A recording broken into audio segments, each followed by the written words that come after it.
My name is Chris Trinasti, and I'm professor of classics here at Oberlin College. This video aims to tell you a little bit more about ancient Greek and Roman beekeeping and what the Greeks and Romans thought about when they thought about bees. It's a fascinating topic and has a long history.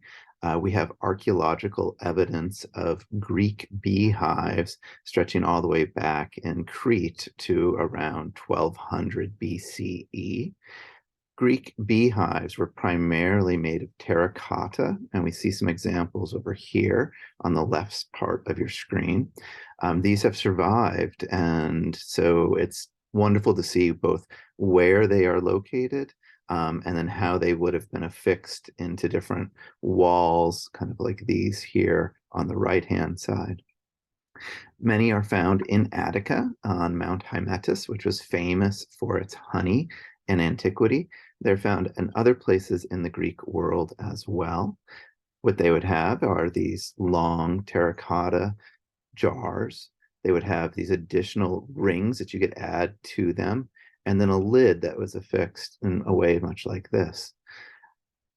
We don't hear much about Greek beekeeping, but in Greek thought, bees are oftentimes associated with honey, obviously, and with poetry. This idea of the poet who has, honeyed words was very common in ancient Greek thought.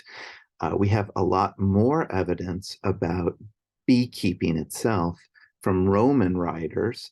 These are writers like Varro, Columella, and Vergil, and they talk a lot more about beekeeping itself than about just about bees. Obviously, Aristotle gives us a lot of information about bees themselves, but doesn't talk so much about beekeeping. This wicker hive or skep in the middle here was an illustration from 1608 about a Greek beehive. This top loading hive, where you would have these different rods on top for the bees to build their combs, was in some ways very innovative and became very common, especially in the 19th century.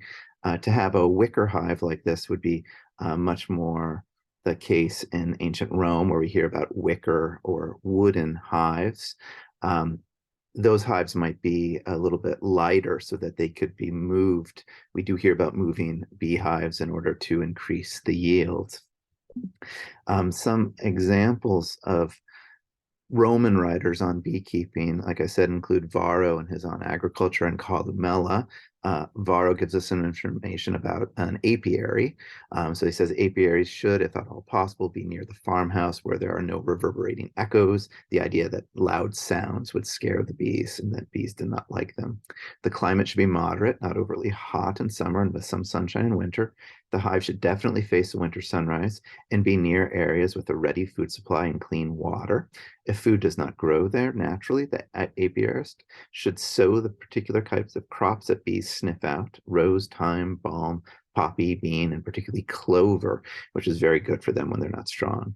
Clover honey, obviously, is still very desirable, and we have a lot of examples of modern beekeepers likewise having these gardens with clover for their bees to forage. Columella, who's writing in the Roman Empire, so Varro is in the Roman Republic, so earlier Columella in the Roman Empire, writes about a wicker basket or loosely woven bag of fine twigs, like the inverted cone used for filtering wine, is hung up in a dark place, and the honeycombs are piled in it one by one. So this is how to get the honey out of those combs. Then when the honey is melted and flowed down into the tub placed underneath, it is transferred into clay jars that are left uncovered for a few days while the stock is still frothing like new wine and has to be regularly skimmed with a ladle. Columella also in that passage remarks about how to make pure beeswax, how to get the beeswax to a place where you can use it and sell it. Beeswax is very important for especially Roman writing tablets. They wrote on these wax tablets, if you will, the early iPads. Vergil's Georgics is probably the most famous rendition about bees in Georgics 4. So this is the fourth book of Vergil's great didactic poem about farming and man's place in nature. We hear about beekeeping. this might have seemed a little odd, I think, for a Roman reader who has just finished book 3 about animals, and this idea of talking about small bees might seem odd. But Virgil makes these bees be like little Romans in many ways. They are patriotic to a fault. They all work almost obsessively. This idea of the labor of bees in this case, whereas the rest of the book had been about man's work, man's labor in the fields and such. So now we have these bees as a little bee society in some way. They even have wars. We hear about a civil war between two bees.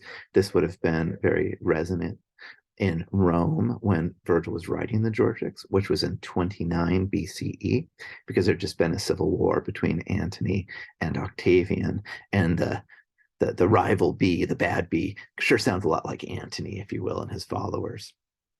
Um, as the book goes on, we hear about the work of a gardener, this Cilician gardener who's created a beautiful bee garden.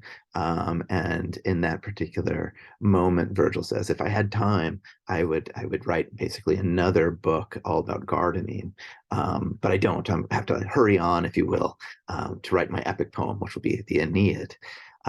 The bees are wonderful and fantastic. They seem to have something divine about them, but they're also not like us.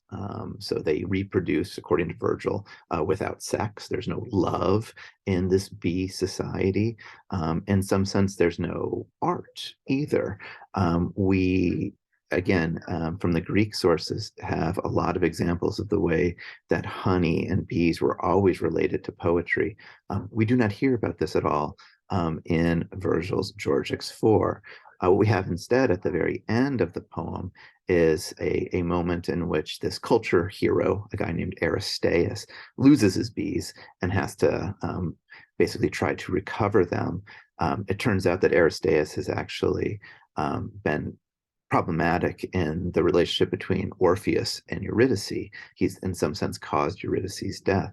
And we all know the story of Orpheus, and that he's the great poet, the great singer who makes his way down into the underworld to recover Eurydice. And he sings his song, and the rulers of the underworld are moved, and they allow him to take Eurydice back up to the world above, as long as he doesn't turn his head, as long as he doesn't look back. He's making his way up to the upper world. He doesn't hear anything behind him, doesn't know if she's really there. And so right when he's at the moment of getting back to the upper world, he takes a look behind him. There he sees Eurydice, and she fades away from him. Orpheus ends up dying soon after, and it's said that his head has been torn from his body and is saying, "Eurydice, Eurydice, Eurydice." So instead of having the bees, if you will, be resonant with poetry, you have Orpheus, and you've got the sacrifice, if you will, of poetry, of Orpheus at the end of the poem, much like the sacrifice of a bull, which happens in order to get new bees. I think this is a very complex and in many ways somewhat disturbing conclusion. I think we're left thinking much more about Orpheus than we are about the bees themselves. The poem itself is one that really deserves to be read and reread, and Georgics 4 in the way in which it relates to the Georgics as a whole, to Roman society, to the political situation, as well as to kind of Virgil's status as poet. These are all complicated issues, but it's well worth taking a look and learning a little bit more about Virgil's idea of bees and why bees might be good to think with.